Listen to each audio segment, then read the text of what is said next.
Welcome to 48 Blocks, Meet the Artist. I'm your host, Mark Tyler, and I'm here with Raymond Tyler.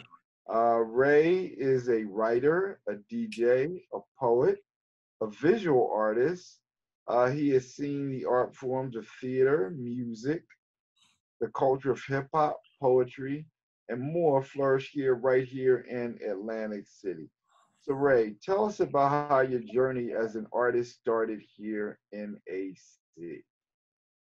Well, like most people, my journey as an artist actually started with my parents and with the church. As you know, my father used to do this skit by Paul Laurence Dunbar called In the Morning. He put that out, and that has become a staple in the Black church. And then also a staple in the Black church, my mother used to do The Creation by James Weldon Johnson.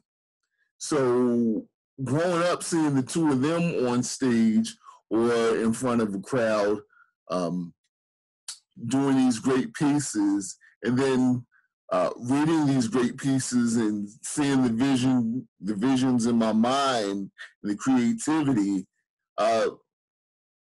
made me want to, become an artist myself, made me want to recite poetry, and then eventually create something that people would want to still be doing. Paul Laurence Dunbar and James Weldon Johnson have both been dead almost over 100 years, and people still perform their work fresh. And you'd be hard pressed to go into a church,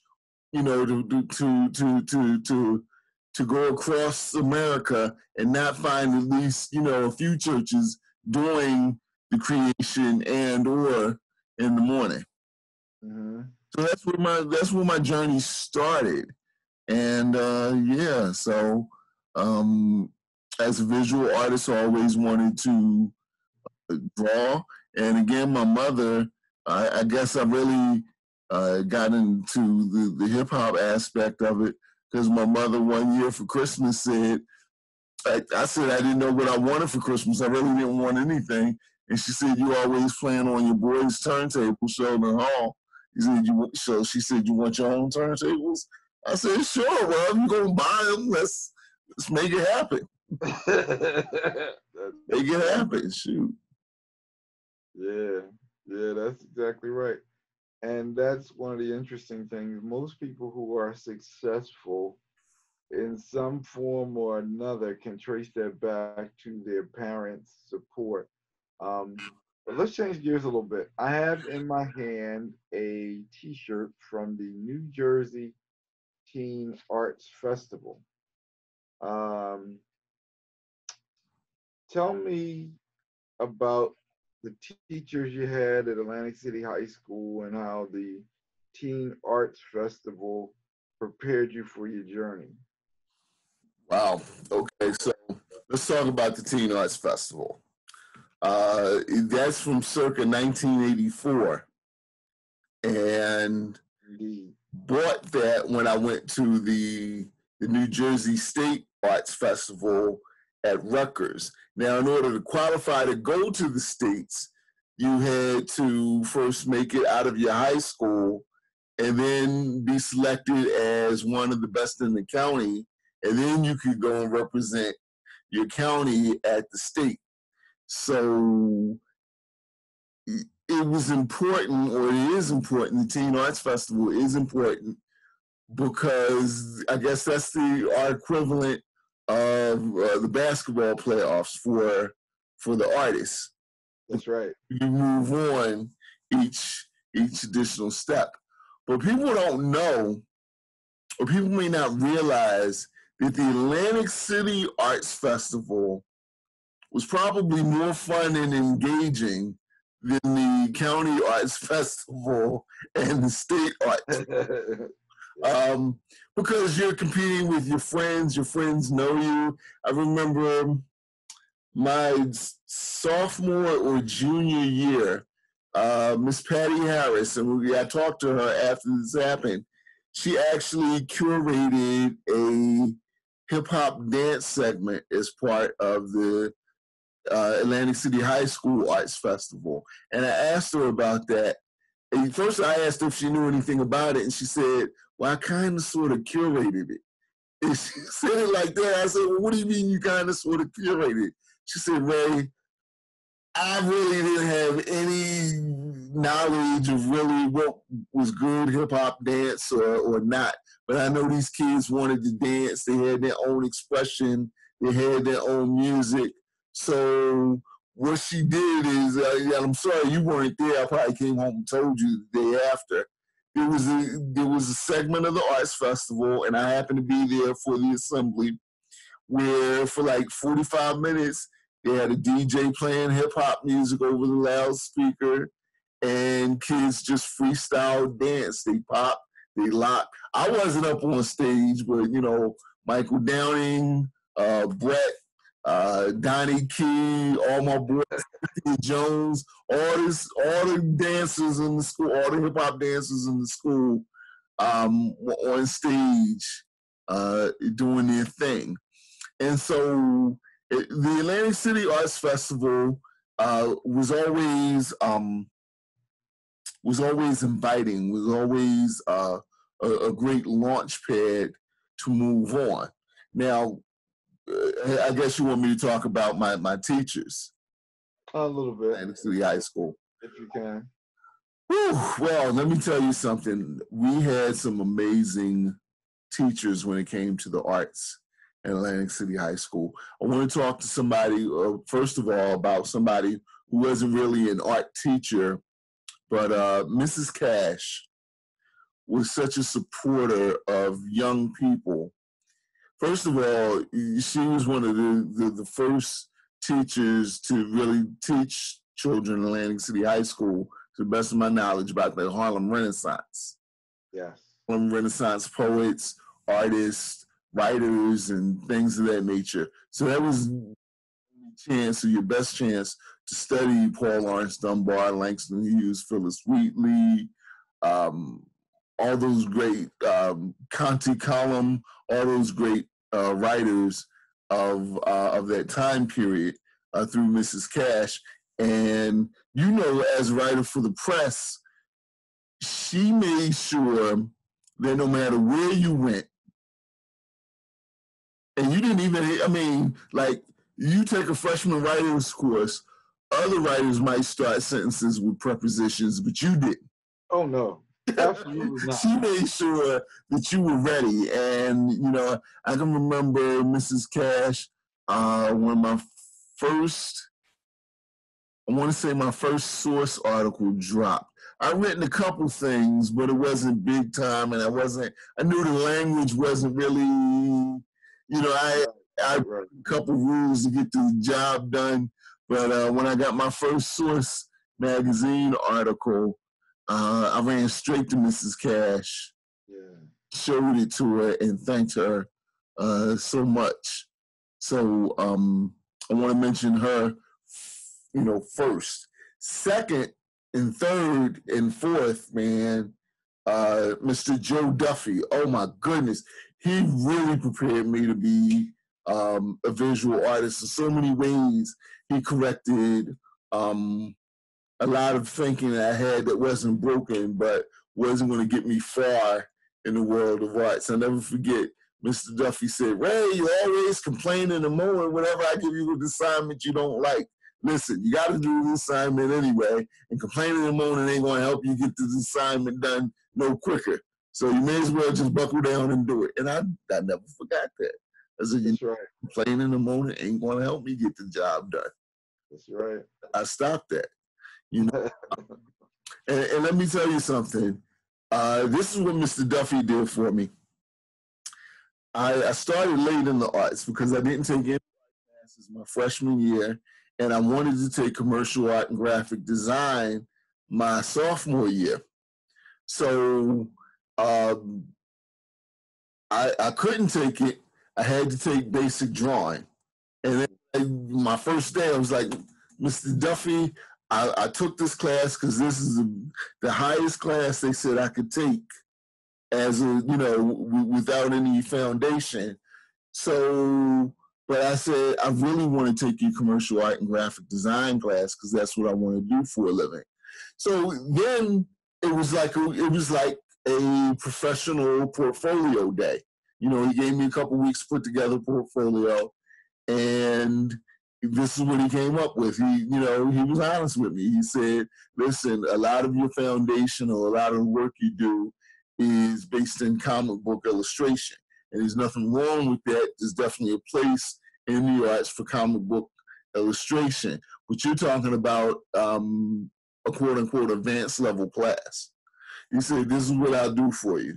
He said, if you take my drawing class, I will sign you and work your butt off. That's the part he said. Work your butt off.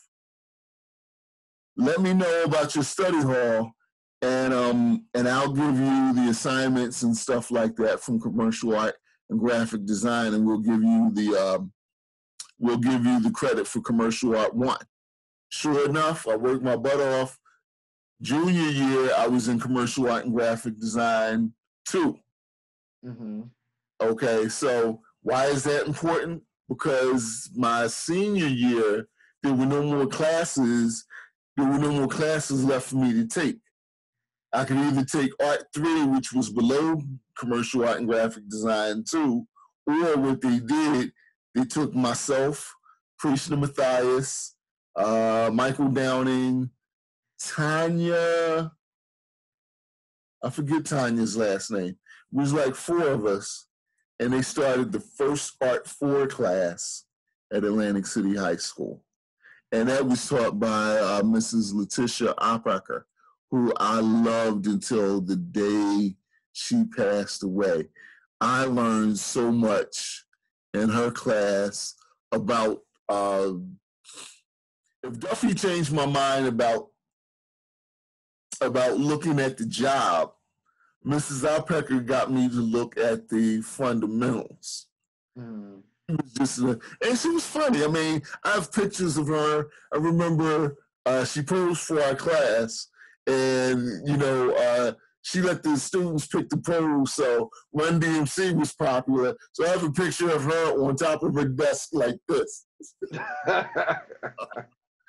So yeah, Mrs. 𝗦𝗃𝐽𝐽𝐻, Mr. Duffy, and I cannot forget when it comes to literature, Miss Eileen Martin.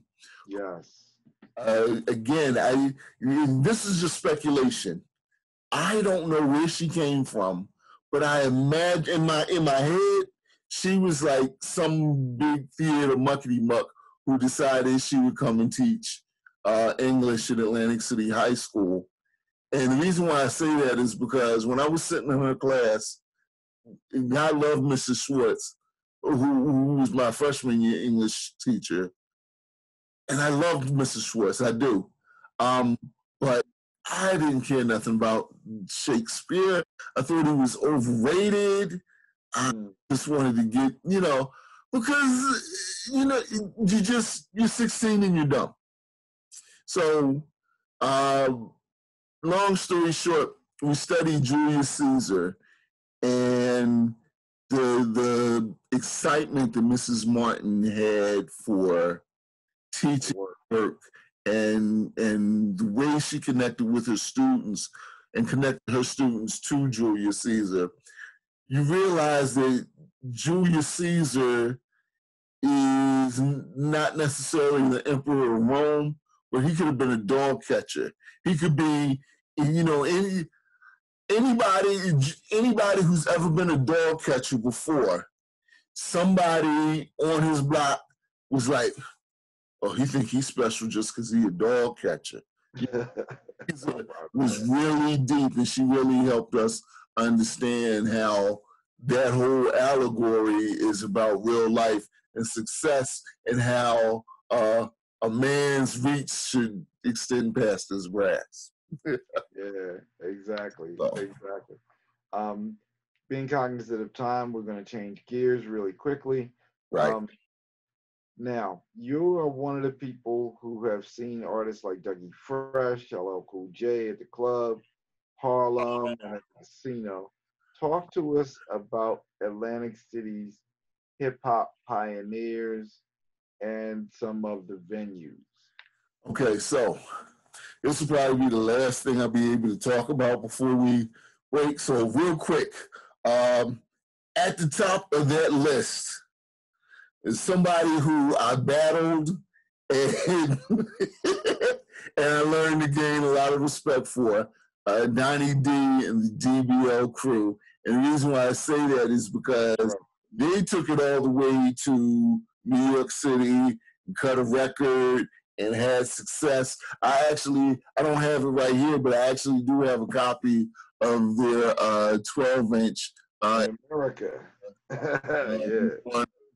Records. So shout out to Jay Fresh, who is their human beatbox, who's still alive. But Donnie D is no longer with us. And in America, the hype beat still a joint that I love to play. Matter of fact, some of the more famous artists, actually, I don't know if they cleared it, but it sound very, very similar. Yeah. After that came out, Kane actually used part of that sample in America.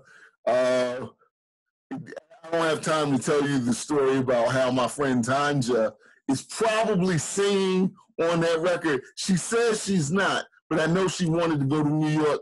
That part was written for her. In America was written for her, but the person who's singing on it sounds just like her.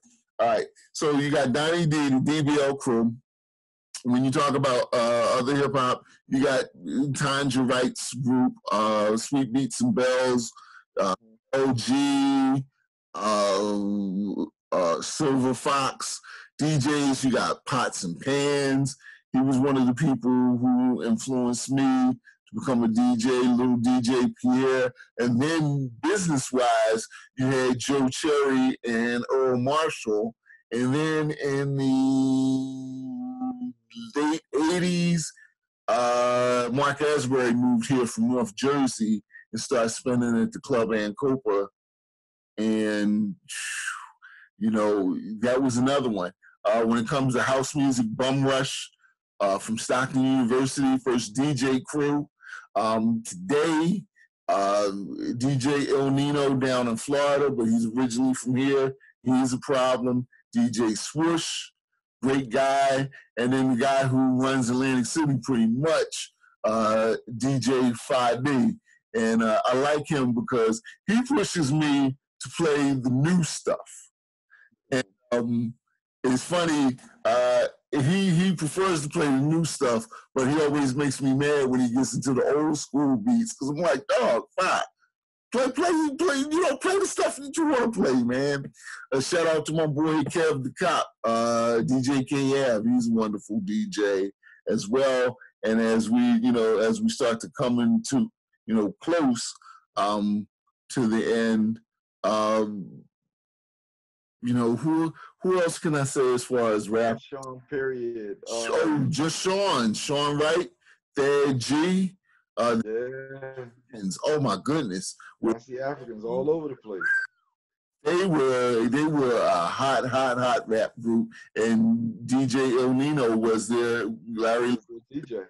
Was their DJ. They performed at the Kentucky Avenue Renaissance and everything like that. So, and then when you talk about venues, Club Harlem, man. Club Harlem is a place where LL would come and find out who the hottest rapper is in your city, which I'm not going to say whether he was the hottest or not.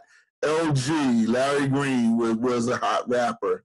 And so they had this set up where they would do this battle, during LL's show. Now, how cool is that? LL don't have to battle nobody local, but he's going to battle you and bring you up. You know what I mean? Right. Say, I battled LL. Who cares if you won? You battled him, right? Yeah, that's right. That's right. And then after the club was, after the party was over, you see him and L chilling out. I mean, Club Harlem was amazing. You had everybody from Lou Rawls to the Jackson 5 to Fresh Prince and Will Smith who performed there. over the years. So that was the venue. Then shout out to Maurice and all the good people from Crown's Records, though, because they used to do some great shows at Uptown Complex and also at West Side, bringing down all the acts. So, yeah, Atlantic City definitely had some wonderful venues. Still do, but the Club Harlem was so intimate. Intimate. We'll never have a venue like that where you can have a superstar come and be within, touching the arm's reach. Yes. Or and perform like that. Exactly. All right. I'm Mark Tyler, and this has been 48 Blocks, Meet the Artist. And this is Raymond Tyler. So thank you very much. I just have one thing to say for you go. Listen, I'm working on a project now called Black Art Matters South Jersey, and taking the proper time to give credit to all the names I ran through and all the great artists that came through Atlantic City. It's called Black Art Matters, and it will be an ongoing project.